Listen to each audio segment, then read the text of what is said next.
Okay, hi there. I wanted to do a quick video going through the biggest mistakes people seem to be making when using the quadratic formula.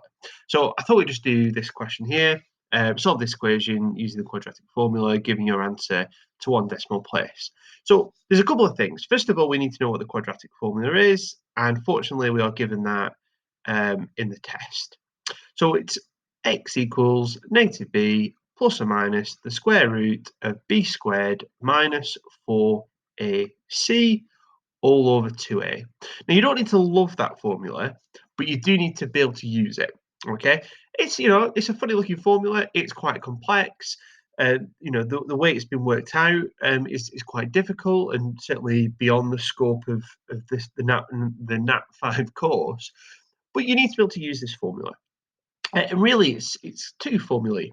There's a plus here and there's a minus. So you actually use this formula twice.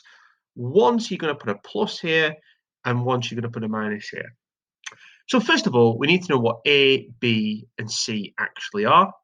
Um, this is how it works. So we've got ax squared plus bx plus c. Okay, so what we mean is a is the coefficient of x squared. In other words, a is the number in front of 2. So what we do is we can just make a note of this. I'd write this down. I'd say a is equal to 2. Okay. Next one, we've got the b. B is the number in front of the x. So b is equal to 3. Okay. And we've also got c, which is the other number. And in this case, c is negative 100. And it's important that we recognize that it is a negative there. That is negative 100. Okay, so what we do is we substitute this in. So we're going to do two things. We're going to do x equals minus b, so minus 3, plus or minus, in fact, I'm just going to write plus for now.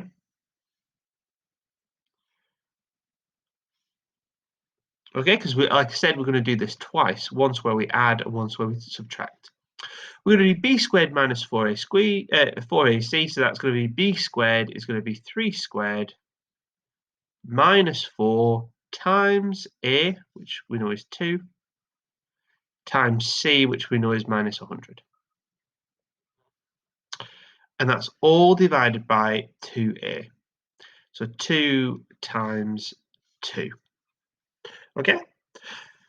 Now, these are the mistakes that I've seen people make. The first mistake is they forget to put the plus in.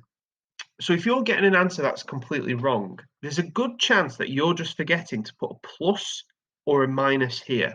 What a lot of students do is on the calculator, they'll do minus 3, and then they'll just press the square root button, 3 squared minus 4 times 2 times negative 100.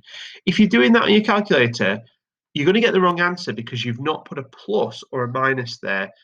So if you're getting the wrong answer, make that the first thing that you check. Are you doing minus 3 plus the square root? And then are you doing it again with a negative? Again, like I say, that's the biggest mistake. The other mistake that people make on this, here we go. The other mistake that people make is to do with how they type this into the calculator. So if you've got one of the fancy calculators, you should have a button that looks like this.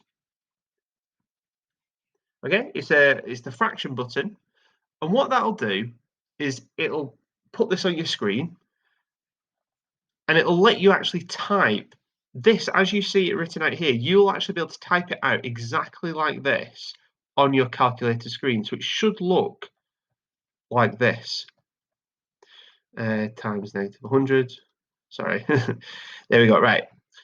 You should be able to type it like this, and you can use the arrow keys on your calculator just to move so you can put the denominator in. You can actually just type this out.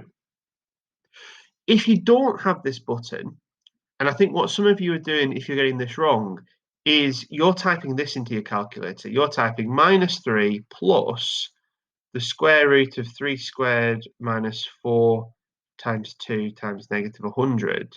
You're typing that into your calculator, and then you're typing divide by 4, like, because 2 times 2 is 4. So you're typing it this way. Now, if this is what you're putting into your calculator, it's going wrong because what you're actually doing is you're only dividing the square root by 4, but you actually need to divide the whole thing by 4. So if you don't have this button or you really just want to type it like this, you would have to put brackets around the entire numerator. Otherwise, that dividing by 4 is only dividing the square root. So those are the two biggest mistakes that I've seen people make. So just to summarize them, it's forgetting about the plus or the minus, and it's incorrectly typing this into the calculator. Well, I've started a question, so I'm not going to just leave it there. I think what we'll do is actually just answer this. Okay. And again, I want you to do this along with me. Get your calculator out and just check that you're getting the same answer here. So I'm pressing the fraction button. I'm doing -3. I'm going to do plus first. Okay, we've got 3 squared minus 4 times 2 times -100. And that's all going to be over 4. Okay, now what it'll do is it'll give you that in its exact form. So it'll say that the answer is -3 over 809 over 4. Okay, all that's done is just worked out this. But if you press your SD button, okay, sometimes it's FD, and there's often like a little arrow in between them.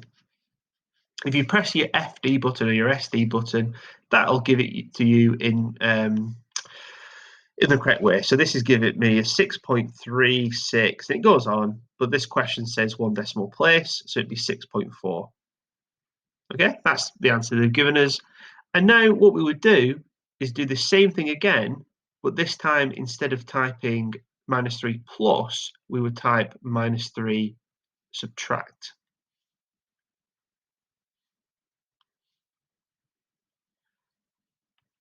Okay, and if you do that, you're going to get you're going to get a very similar thing. You're going to get -3 minus the root of 8 or 9 over 4, and again pressing that button is going to give you your answer of -7.86, etc. And again, to 1 decimal place, that's going to be 7.9. Okay, so there you go. That's one example. I think that one's actually on the assessment for this week. So there you go. You've got your answer. And again, just check you're not making those two mistakes about missing the negative and you're not correctly doing the denominator. And again, actually do this question now yourself and make sure you've got these two answers.